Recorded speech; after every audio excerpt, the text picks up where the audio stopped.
Jammu Kashmir police sub inspector exam का मामला जो हाई कोर्ट ऑफ जे.एंड.के में पेंडिंग था। 2022 में 40 एस्पिरेंट की तरफ से ये पिटिशन फाइल की गई थी हाई कोर्ट में एंड 17 और 18 अगस्त 2023 में दोनों कौंसल को सुनने के बाद हाई कोर्ट ने इस पिटिशन को रिजर्व कर दिया था जजमेंट के लिए। तो आज 31 अगस्त 2023 है और इसकी जजमेंट जो है वो कोर्ट की तरफ से अनाउंस हो चुकी है। 30 पेजेस से ज़्यादा जो है ये जजमेंट है, लेकिन इसके जो रेलिवेंट पैराज हैं वो मैं आपके साथ शेयर करना चाहता हूँ। सबसे मैं आपको पहले ये बता दूं कि इस पिटीशन को इसलिए चैलेंज किया गया था कि एक ब्लैक लिस्टेड कंपनी के द्वारा ये एग्ज़ाम जो है कंडक्ट करवाया गया था। ब्लैक लिस्टेड ये उत्तर प्रदेश पावर कॉरपोरेशन की तरफ से ये ब्लैक लिस्टेड की गई थी और 3 ईयर के लिए ब्लैक लिस्टेड की गई थी।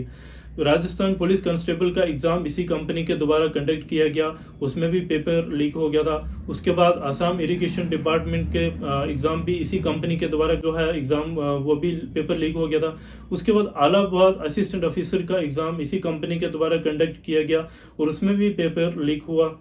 उसके बाद दिल्ली यूनिवर्सिटी एलएलबी कोर्स का एग्ज़ाम भी इसी कंपनी के द्वारा कंडक्ट किया गया और उसमें भी पेपर जो है लीक हुआ था। तो उत्तर प्रदेश कॉर्पोरेशन ने इस कंपनी को 3 साल के लिए ब्लैक लिस्टेड कर दिया था और यही वजह थी कि जो 14 एस्पिरेंट हैं उनकी तरफ से हाई कोर्ट में पिटीशन लगाई गई थी कि इस कंपनी के द्वारा क्यों एग्ज़ाम कंडक्ट करवाया जा रहा है, जो जिसमें काफ़ी सारे एलिगेशन भी लगाए गए थे। तो आज इसकी जजमेंट जो है फाइनली आ चुकी है। कोर्ट ने क्या ऑर्डर किया है मैं आपको बता दूँ।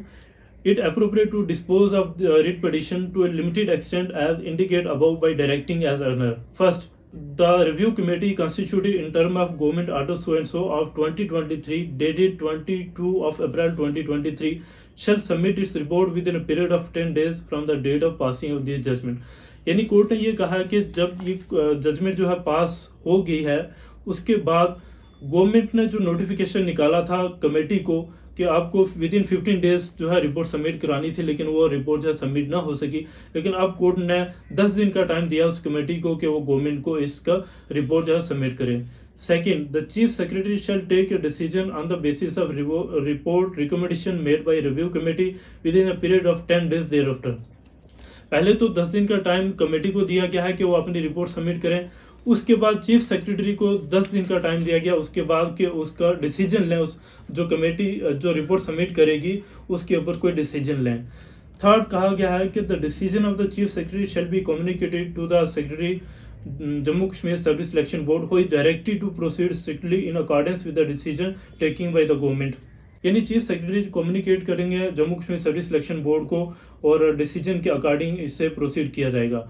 लास्ट एंड कहा गया है कि however till the final decision is taken by the government the JKSSB shall not proceed with the selection process. Finally court ने ये कहा गया कि जब तक गवर्नमेंट का कोई फाइनल डिसीजन नहीं आता इस कमेटी का, तब तक Jammu Kashmir service selection board जो है अपने सिलेक्शन प्रोसेस को कंटिन्यू नहीं करेगी। इसका मतलब पहले 1 साल से एस्पिरेंट को कोर्ट में इंतज़ार करना पड़ा था कि क्या कोर्ट का डिसीजन क्या आता है, लेकिन अब मुझे लगता है कि आपको कुछ महीने अब और इंतज़ार करना पड़ेगा। क्या अब रिव्यू कमेटी क्या रिपोर्ट सबमिट करवा दिया, उसके बाद चीफ सेक्रेटरी की तरफ से क्या डिसीजन लिया जाता है, उसके बाद बोर्ड को क्या कहा जाता है क्या डिसीजन लेने के लिए। मुझे लगता है जो 1 लाख से ज़्यादा जो एस्पिरेंट जिनने इस एग्ज़ाम को पार्टिसिपेट किया था इस एग्ज़ाम में, उनको अभी और कुछ महीने इंतज़ार करना पड़ेगा इसका फाइनल डिसीजन आने पे।